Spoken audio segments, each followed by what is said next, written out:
Wow, thank you. Good morning. Welcome to the Unitarian Church of Los Alamos. I'm Rebecca Howard, and I use she, her pronouns, and I am a worship associate for the congregation. Whoever you are, whomever you love, whatever your image of the holy, wherever you are on your life's journey, you are welcome here. If this is your first time with us, we'd love to get to know you. Please sign our guest sign-in book in the foyer. It's kind of back by the wall behind the table that's out there right now. You can also speak to our greeter, Mike McNaughton, or myself. I'm the chairperson of the membership committee, or our minister, the Reverend Tina DeYoe, for more information about our church.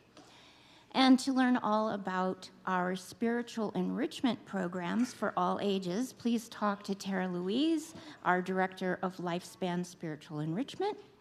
Our nursery coordinator, Sarah Hamoud, can watch kids 0 to 3 years old in the nursery. After the time for all ages, kids can go out with Elizabeth Portillos, our spiritual enrichment teacher and assistant, to go to their World Blessings class. We have our Candles of Community area over here and in the back. You're invited to come up during the first hymn or now or any time before the prayer time to light a candle. And if you would also like to, you're welcome to write your joy or sorrow in the book, and the book's only in the front. Please go ahead and silence your cell phones this morning as we begin our worship service together. We'll go through some announcements. Church announcements can be read weekly through your email, can be found on our website or our monthly printed flyers, which are on that table out front, on the back of your bulletin, or on our Facebook and Instagram pages. Today we're highlighting a few announcements. This Thursday, here in the sanctuary, we will be live streaming the Unitarian Universalist drum worship service. DRUM stands for Diverse and Revolutionary Unitarian Universalist Multicultural Ministries. That's why they call it DRUM. Lots of our church's Black, Indigenous, and people of color members are also members of DRUM. Please come and worship with us this Thursday evening. Do we have the time up there? 6 p.m. Next Sunday, May 18th, is our annual Flower Communion and high school senior recognition service. For Flower Communion, you're invited to bring a flower or flowers to share, and then you'll be taking home a flower with you. So please bring your flowers to church. We will also have cake and recognize our high school seniors during the service as well. Join us next Sunday for our celebratory Sunday. Also, next Sunday at 5 p.m., you are invited to join us to celebrate Joyce Nichols' 90th birthday here in the fellowship hall with a birthday dinner. Joyce and her husband started coming to this church in 1968. Joyce is the longest active member of this church community. And now I would like to call up Terra for a few more announcements. Oh, there she is.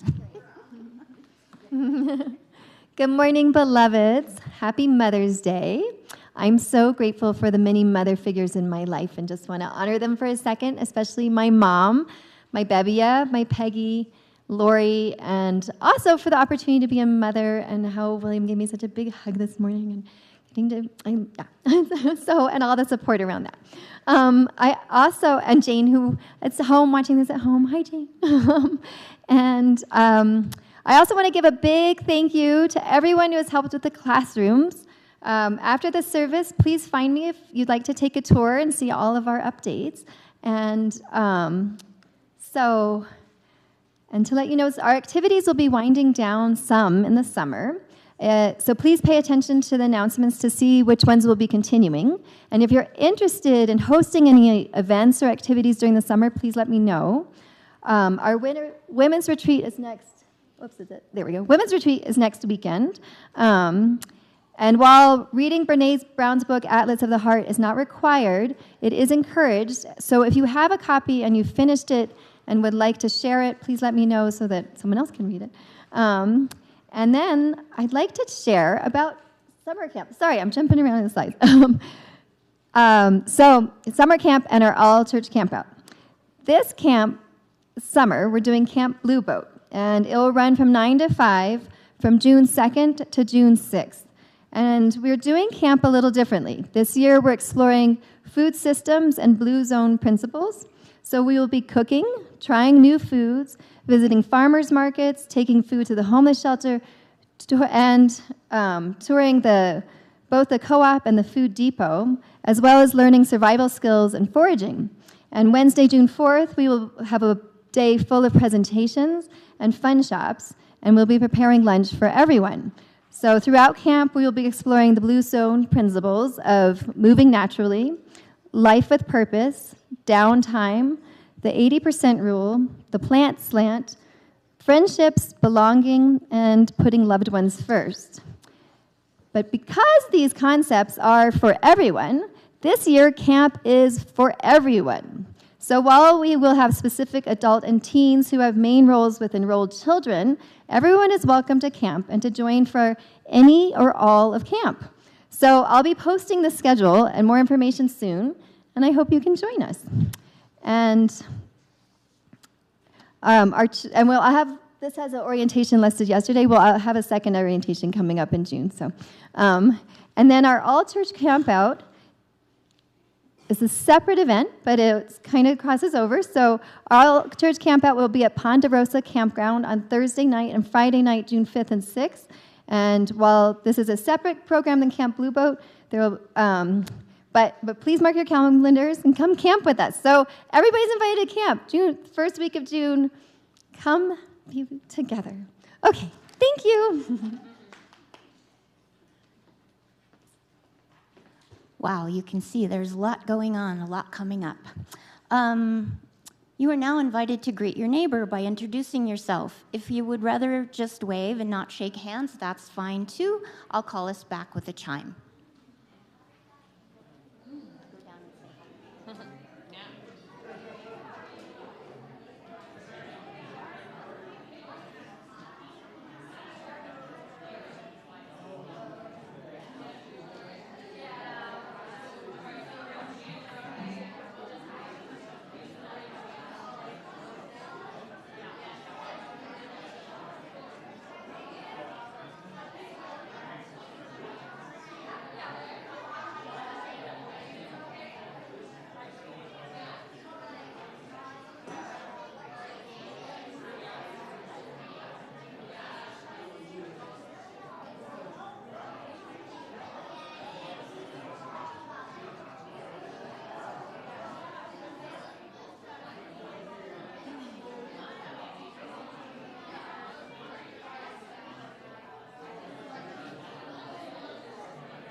I think it's me. And then, yeah, I'll have you come up. Yeah.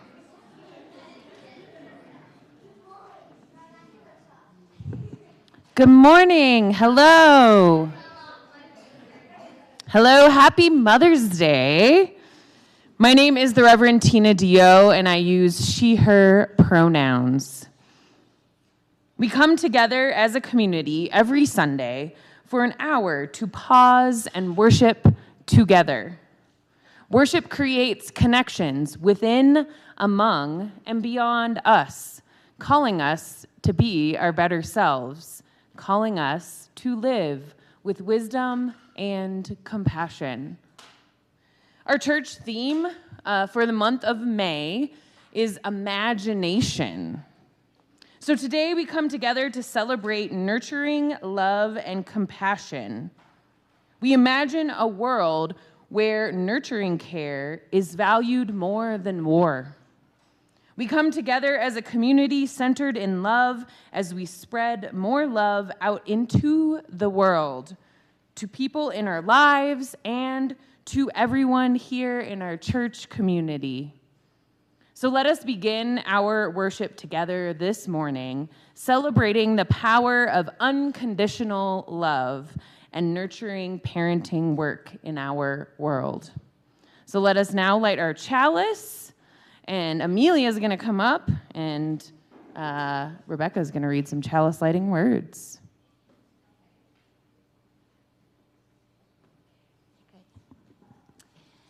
We light this chalice with an open heart. We light this chalice with resolve. We light this chalice with tears still fresh on our cheeks. We light this chalice in hope, a tiny flame we nurture. We light this chalice with reverence for this place, for these people, for this time. We light this chalice with all our souls longing to be who we are. She's not quite tall enough. Don't put it up there. No. Now you can pull it. We light this chalice.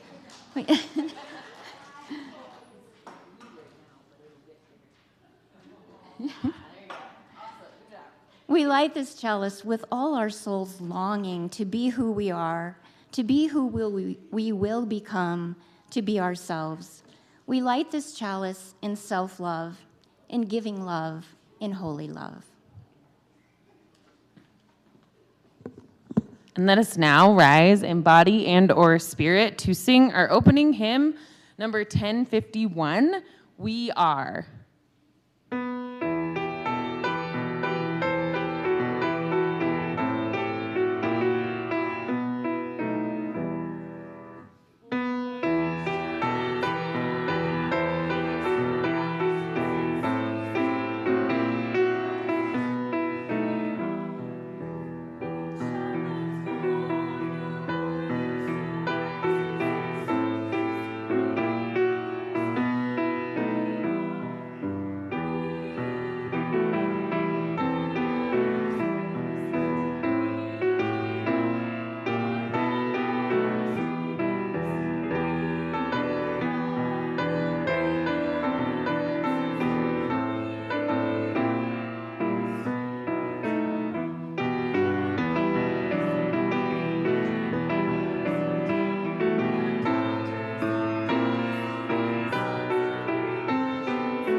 Please remain standing, and please join in saying our affirmation. Love is the doctrine of this church. The quest for truth is its sacrament, and service is its prayer. To dwell together in peace, to seek knowledge in freedom, to serve life in fellowship, to the end that all souls shall grow in harmony. Thus do we covenant with each and with all. You may be seated. All right, I'm going to ask all of the young and young at heart to come up here for a time for all ages.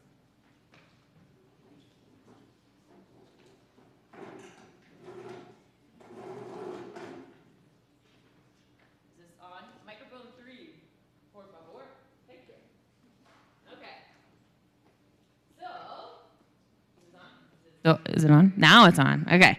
So on this day of Mother's Day, I have a question for all of you. Okay? Just think about your answer for right now, and then I'll have you call it out. So think about your answer. Who has mothered or cared for you in your life? Think about it. So maybe this is not a mother. It might not be a mother, but it could be a father or a grandma or an aunt or an uncle or another family member or maybe a friend or maybe a teacher. So, yeah, your mommy. So we have all been cared for by someone at this point in our life. So who has cared for you? Maybe these people have loved you and were your teachers. Maybe they cared for you when you felt sad. Maybe they were there for us when we thought monsters might be under our bed. Or maybe this person was there for us when we skinned our knee or our feelings were hurt. So, who wants to share who has mothered you? I heard some responses already. Your mommy? Yeah, who else has mothered you? McDonald's workers? Okay, yeah. Your mom? Yeah. Mothered or cared for you? I'll say both. Your teacher. Awesome. Yeah. Cool. Yes. Who else? Yes. Okay, we got that one. All right. So, your sister. Yeah, totally. Yeah. Siblings. Your mother. Yeah. So now, okay, listen up, guys. Listen up. Okay, hold on. I got another question for you guys, okay? So let us think about the mothering or caring that we have done. What kind of caring work have you done in your lives for other people? So not everyone here has given birth to a child, right? And some people have lost children or someone we have cared for too soon and are sad because that person is now gone.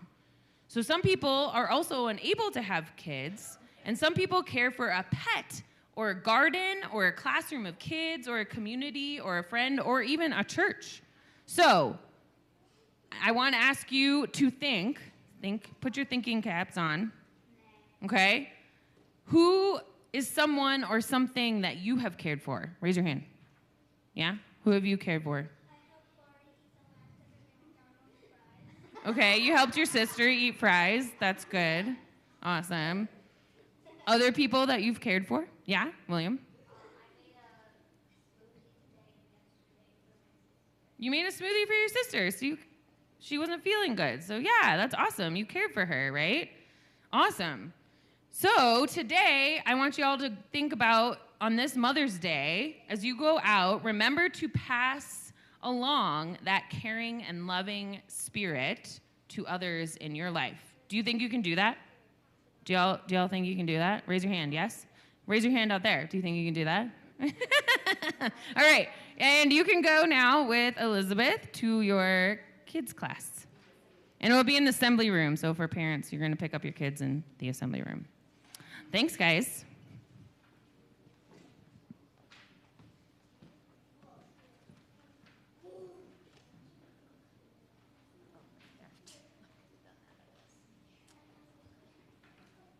Our offering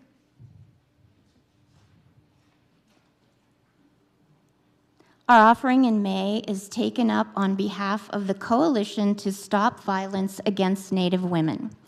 The mission of the CSVANW is to eradicate violence against Native women and children by championing, being a champion, championing, that is a hard word for me to say this morning, social change within our communities. We are dedicated to taking responsibility for the future well-being of Native women and children. Through the pillars of support, education, and advocacy, we leverage our collective strengths, power, and unity toward the creation of violence-free communities. Please feel free to use the QR code for the Givelify app on the screen. Thank you for sharing your monetary gifts this morning. May what you give bring you joy and into deeper relationship with this community.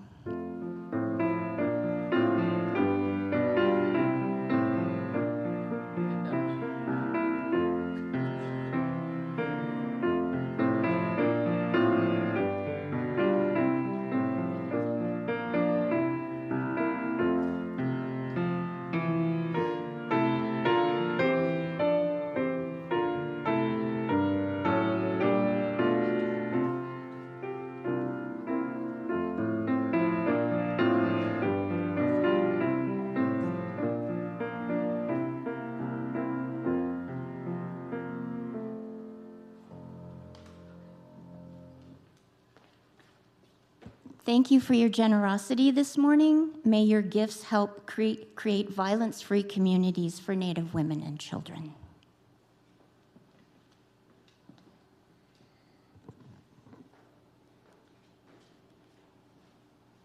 So during this time, you are invited to come up to our candles of community area if you haven't already. Light a candle and write a joy or a sorrow in the book to be read aloud. During this time, you can also remain seated and join in singing our meditation song, Ancient Mother. And we will sing this through 4 times.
Candles have been lit this morning for forgiveness, even when the pain persists.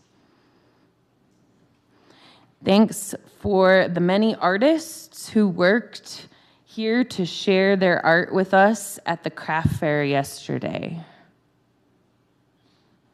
With so much gratitude to be, what does this say? Buying my first home. Yay, woo. May all of these prayers, spoken, unspoken, those quiet prayers on our hearts be lifted up in this space today.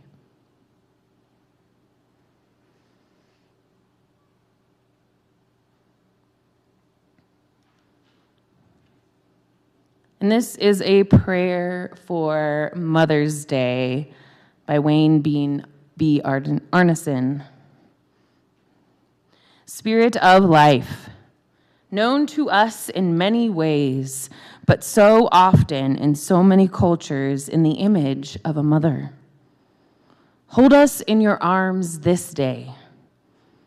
Let all that we value and all that we hold dear in the images of motherhood we carry be our guide. We are grateful for all the parents that share the community of this congregation, the young ones and the old ones, those still with us and those departed. May the blessings they give us be rich and overflowing. For some of us, our experiences and images of parents have been tarnished by absence or abuse. Let us not forget that not all mothers, not all parents have been able to rise to the many challenges that parenting brings us. May we find healing and maybe even forgiveness for all the ways that our parents fell short of fulfilling the love that gave us birth. The community of this church gives us a great blessing. We are gifted with the chance to celebrate births and parenting and the glorious unfolding of the human potential. Today is a day for such celebration. Let us make the most of it. Let us use it for thanksgiving and renewal and rededication in the good company of loved ones and friends. May it be so, and amen.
Thank you, Grace. Thank you, and Yelena. That was beautiful. Thank you, both.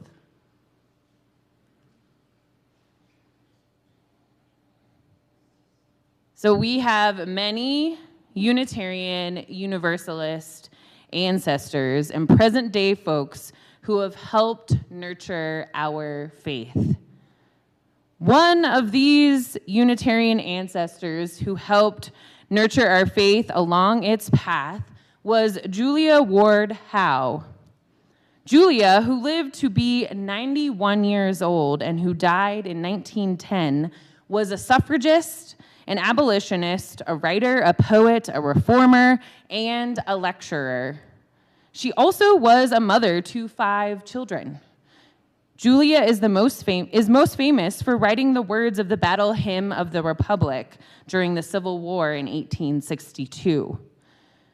Julia Ward Howe's Mother's Day Proclamation is also well known and is a testament to love over war. She wrote these words in 1870 after the Civil War and during the Franco-Prussian War. The appeal was to womanhood throughout the world to unite for peace.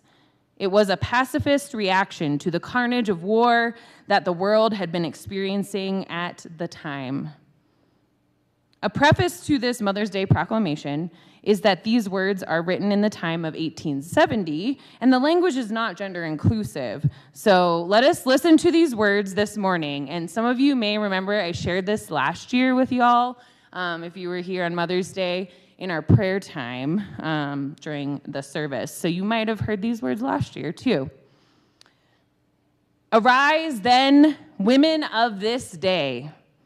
Arise, all women who have hearts, whether our baptism be of water or of tears. Say firmly, we will not have great questions decided by irrelevant agencies. Our husbands will not come to us reeking with carnage for caresses and applause. Our sons shall not be taken from us to unlearn all that we have been able to teach them of charity, mercy, and patience. We, the women of one country, will be too tender of those of another country to allow our sons to be trained to injure theirs. From the bosom of the devastated earth, a voice goes up with our own. It says, disarm, disarm. The sword of murder is not the balance of justice. Blood does not wipe out dishonor, nor violence indicate possession. As men have often forsaken the plow and the anvil at the summons of war, let women now leave all that may be left of home for a great and earnest day of council. Let them meet first as women to bewail and commemorate the dead.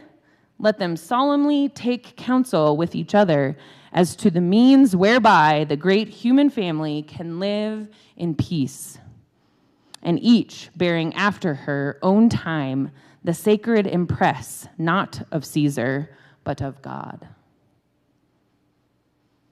That is the Mother's Day Proclamation.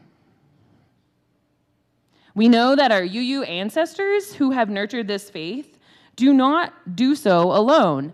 And also, Black women and women of color, and especially persons of color, mothers and parents, have often not been recognized for being at the forefront of pushing white folks into action in our UU movement. Julia Ward Howe was an ally abolitionist. Frances Ellen Watkins Harper was a Black Unitarian who also lived during the 1800s and early 1900s. Her words also should receive credit in the same vein as the Mother's Day Proclamation. Frances Ellen Watkins Harper was a poet, an author, a teacher, a lecturer, an abolitionist, and also a suffragist. She brought to light the intersections of racism, classism, and sexism. So let us hear Frances Ellen Watkins Harper's words this morning as well. Her poem, Welcome Peace. Welcome peace, though blessed evangel. Welcome to this war-cursed land. O'er the weary waiting millions, let thy banner be unfurled. On the burning brow of anger, let thy gentle, soothing hand say to carnage and destruction, ye shall cease to blight the land. Plead in tones of love and mercy, mid the battle's crash and roar, till the nations new created learn the art of war no more. And if you woke up to some news this morning, today in Italy, the new Pope Leo preached his first sermon and called for no more war. He called for ceasefire in Gaza, he announced the ceasefire between India and Pakistan, and he called for peace in the Ukraine. War is indeed the opposite of nurturing care. Julia Ward Howe knew this, Frances Ellen Watkins Harper knew this, and our new Pope knows this as well. So earlier during the Time for All Ages, I asked y'all and the kids to think about who in your life has been a nurturing and caring presence. I hope that exercise also helped you think about what some of the ideal characteristics are of these nurturers in your life. So what do you think are some of these ideal characteristics of nurturing, mothering, parenting, mentoring? Call them out now. Characteristics. Listening. Patience. Strong. Forgiving. Caring. Others? Nourishing. Yes. Unconditional love. Generosity, sacrifice, protection, encouragement, equity, respect, mentorship, support, presence, honesty, fun, play, empathy. Those are some more. So now that we have called out some of these ideal characteristics, is there an image that comes to mind when you think of mothering or fathering or mentoring or parenting? Feel free to call out that image that comes to mind. Your mother, yeah, exactly. Yeah. Yeah, Susan. Oh, your mother hanging up the laundry. Yeah, exactly. Yeah. Others?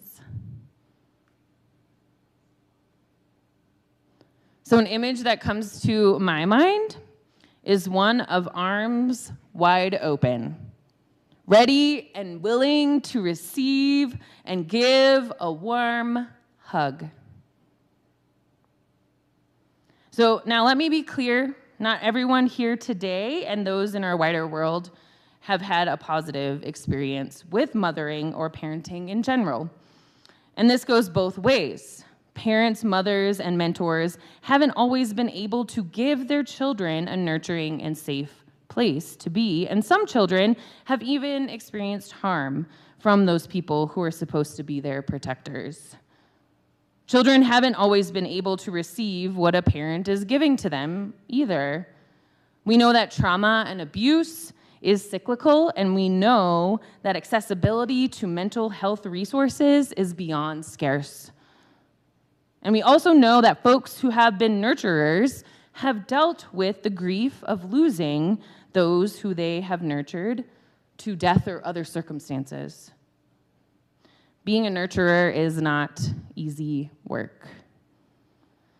So imagine with me now, because it's Imagination Month, what if everyone could experience the ideal aspects of parenting and nurturing that we spoke out loud just now? What might change in our world if everyone was fortunate enough to experience unconditional love? So today, Mother's Day, is a celebration of that nurturing and unconditional love. And we will explore this nurturing through our past, our present, and our future. Nurturing work is diametrically opposite to warring and to hate that exists in our world. Nurturing is peace and love. Julia Ward Howe proclaimed, "Disarm, disarm." And Frances Ellen Watkins Harper proclaimed, "Plead in tones of love and mercy, mid the battle's crash and roar, till the nations new created learn the art of war no more." These Unitarian women who have nurtured our faith were opposed to the warring around them. They instead devoted their time to building up community through teaching, lectures, writing, poetry, and activism. They were creators and nurturers instead of destroyers. Our UU history is filled with ancestors and present-day folks who have and are continuously creating and nurturing. Some of you here today, y'all are some of those people. Yet we also have ancestors that were part of the tearing down or building up obstacles to building a nurturing and loving environment for all. So how does our collective past inform how we mentor, mother, nurture today in our UU contexts and beyond? How do our individual pasts inform how we engage in this work individually and collectively? What needs to change in order for us to continue to be the village that supports all persons with an arms wide open approach? On a more individual note, I have personally been fortunate to be on the receiving end of nurturing a lot in my life. Presence, support, and unconditional love are the gifts that both of my parents gave me throughout my life. Fortunately, my parents showed me that nurturing and unconditional love are synonymous. So when I think about nurturing work, I think about the act of feeding people. The word nurture comes from the Latin word nutrire, I don't know if I pronounced that correctly, which means to feed and nurse. And I think about how I was fed physically as a child. I was fed with unconditional love. I was fed with a liberal spiritual community. And I was fed with the opportunity to learn, grow, have fun, play. And I am grateful for that nurturing care that I have received. And I am grateful for all of those people who have nurtured our UU faith as well thus far. Those ancestors like Julia Ward Howe and Frances Ellen Watkins Harper. I'm grateful for the women in the UU Women's Federation who helped craft our UU principles, the predecessor to our UU shared values. And I'm grateful to those folks who did craft our UU shared values on the Article 2 Study Commission. Looking at the past nurturers in our lives and in our faith, movement is key as we consider the future changes that need to be made in order for us to continue to become the beloved community together. It is important to realize that not everyone grew up with a nurturing experience, and this is why it is so vital for us to offer a nurturing experience to people within our walls and beyond. So as we look at the nurturing work we can give today, let us not forget to acknowledge that this work is hard. The feeding of people's bodies, souls, and psyches is not an easy task. Parenting is not an easy task, and I'm sure I don't have to say that twice. Reflecting back on my teenage years, I know I did not make it easy on my parents to nurture me. That unconditional love thing may have been tested once or twice, yet my folks still supported me. Forgiveness is part of nurturing work.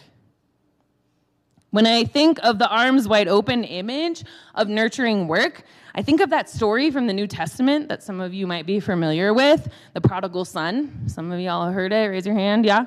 The son who left home with all the money that his dad had promised him. He went out and spent all of that money and then found himself starving. When he returned home, he was welcomed with open arms by his father. This is unconditional love. Again, I was taught that love and nurture are one in the same. Forgiveness and support are part of this love and nurturing work. And to me, this picture of parental love is what I also try and give to others in my life. I'm not a biological parent, yet I have cared for and nurtured numerous people, a dog, and people in church contexts throughout my life. We know that nurturing work extends beyond children and is even given to animals and to the earth as well. So thank you to all of you engaged in this nurturing work in so many different ways. And we see this nurturing work and spirit in kids too, right? So I used to live on the back of my friend's property in a tiny casita. They have 2 kiddos, and the oldest kiddo is now 11. During the pandemic, the family started raising chickens. This 11-year-old became a chicken mama. She nurtures these chickens like they are her kiddos. She feeds them, she plays with them, she picks them up and cares for them. She even walks them on leashes. So this 11-year-old has embraced the nurturing spirit. Nar, Eric and I's doggo, also lived with us in the casita and on our friend's property and was adopted by the 11-year-old as well. When Nar got sick a little while back and consistently had an upset stomach, Eric needed to take the dog to the vet. He was pretty concerned and had talked to the 11-year-old about this. The 11-year-old heard this and emptied her piggy bank and gave Eric all the money in it to help pay for Nar's vet bill. This act of care and nurture was incredibly meaningful to Eric, and he vowed to pass on the nurturing kindness. Kids are nurturers too. So yet, why does this work seem so hard sometimes? Nurturing work should be filled with peace and love, right? Well, as we know, this is not always the case because we humans are not perfect. We make mistakes and mess up and go through hard conflicts with those we love and care for. A wonderful nurturer in human history was Mother Teresa, aka Mama T. One of her quotes says this: "If we have no peace, it is because we have forgotten we belong to each other." There's so much division in the world right now. There are so many fears of the other, and fears are manifested in hate, discrimination, and war. We have forgotten that we belong to each other. We easily forget we are made of the same star stuff. We easily forget that we are all connected to the oneness of the universe. If all of us could remember that we belong to one another, maybe, just maybe, we could practice nurturing instead of war, division, discrimination, and hate. So, how then do we go about doing this work within and beyond our church walls? Well, a lot of you are already doing this work as a church community here and out in our wider world. You feed people with Gaia's Pantry, meal trains, potlucks. You work towards ending homelessness with the Interfaith Homelessness Coalition. You support our LGBTQ plus community. You help care for our earth, plants, and bees. You say no to hate. You protest against discriminatory policies and actions. You say no to racism, sexism, and ableism. You volunteer to mentor our kiddos. These are all the things I have seen folks in our community doing that uphold this model of nurturing care.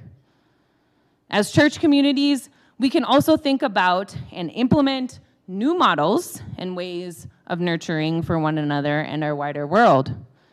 I'm always brainstorming, and Terra too, new ways that the church can be a nurturing presence for folks within our community and beyond.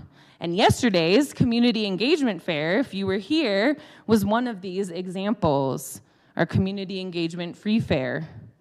We nurtured the community with food, fun, plants, art, free goods, dancing, yoga, tai chi, and more. Please raise your hand if you helped with yesterday's event. Let's give a round of applause to all of the helpers for yesterday. Thank you so much. We do this work of nurturing one another in order to build the beloved community that we imagine.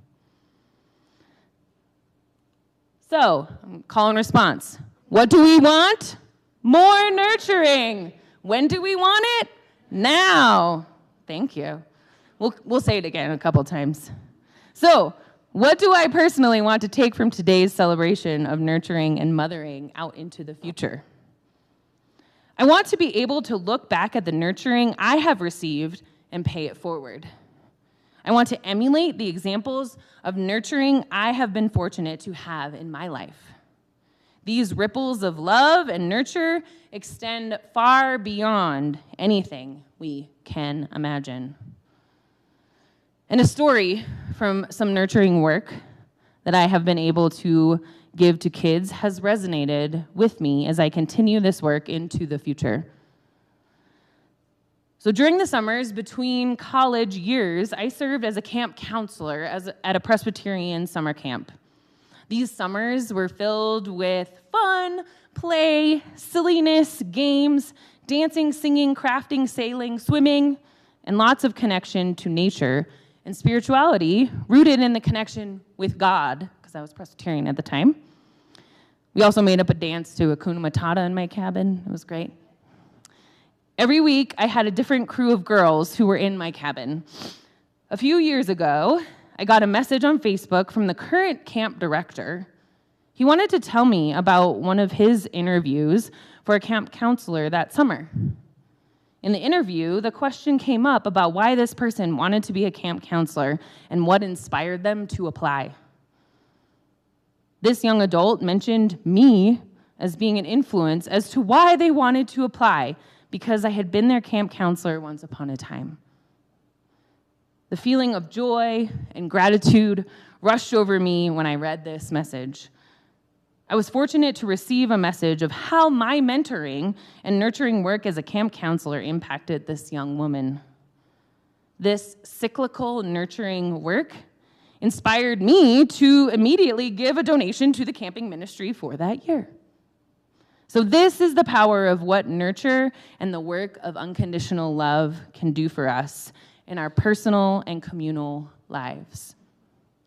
I would much rather have cycles of nurture ripple throughout our world than cycles of abuse and hate.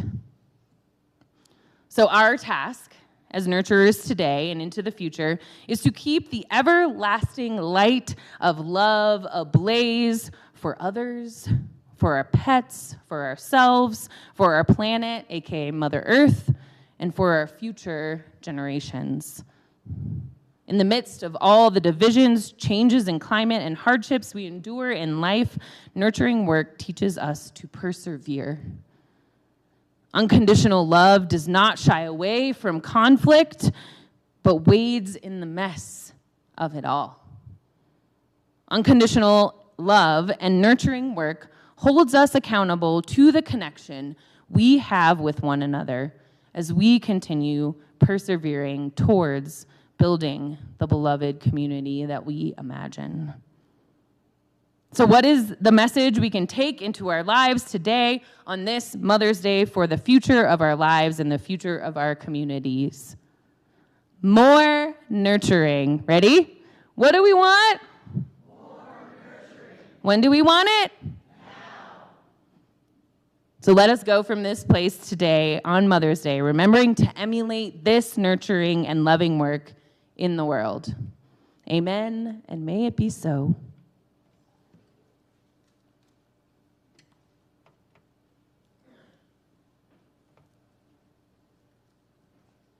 And now let us rise in body and or spirit and sing our closing hymn, number 91, Mother of All.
So let us go from this place today and enter into the communal work of more nurturing together.